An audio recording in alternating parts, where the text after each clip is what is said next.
Malta, eu sou o Tiago. Vocês tiveram um bocadinho da ASMR ou Raw Sound ou whatever queiram chamar. Eu vou aproveitar este bocadinho agora, nem vale a pena que se porte ligado. Vou aproveitar este bocadinho agora que estamos no trânsito para dizer o que é que eu estou a conduzir.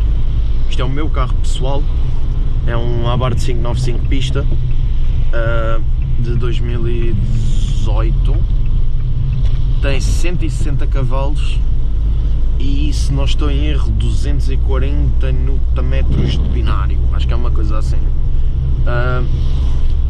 Está 100% stock. Eu comecei o vídeo com as gravações da parte de fora, grandes médios, com as gravações das partes de fora do carro. Pá, vocês veem que está tudo de origem, os para-choques, está tudo a 100%, não levou alterações nenhumas, até porque eu acho o carro extremamente bonito e super engraçado de conduzir, como já é. O início do vídeo que vocês viram é o Seixal. Neste momento estou na Amora, o Seixal é a minha terra natal, a Amora é do outro lado. Nós começámos o vídeo ali, eu não sei se isso vai dar para ver, mas aquelas luzinhas ali à frente. Demos a volta toda pela Bahia e agora estamos do outro lado. Pá, só queria transmitir isto. Eu sei que tipo, isto não há muita gente a quem interessa isto, mas eu achei que isto era um conteúdo que poderia ser introduzido ao YouTube português, porque não sei se temos alguém a fazer POVs de condução de carro.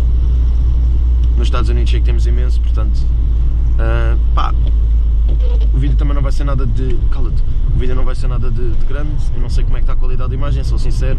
Pá, está o máximo que consegui sem ter que usar o iPhone para gravar, que não sei como é que eu haveria de pôr na testa. Portanto, é assim, espero que tenham gostado, espero que gostem da máquina e que não me digam que é o carro da Barbie, como toda a gente faz. Sou um gajo de 1,87 m, é extremamente ofensivo dizerem-me que isso é o carro da Barbie.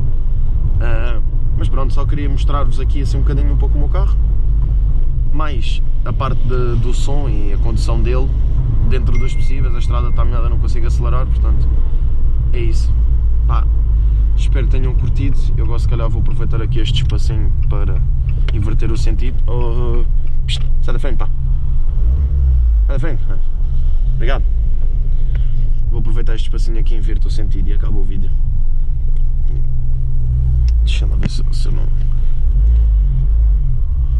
eu não casco na árvore, porque eu já nem sei onde é que ela está. Tá bom, que se foda.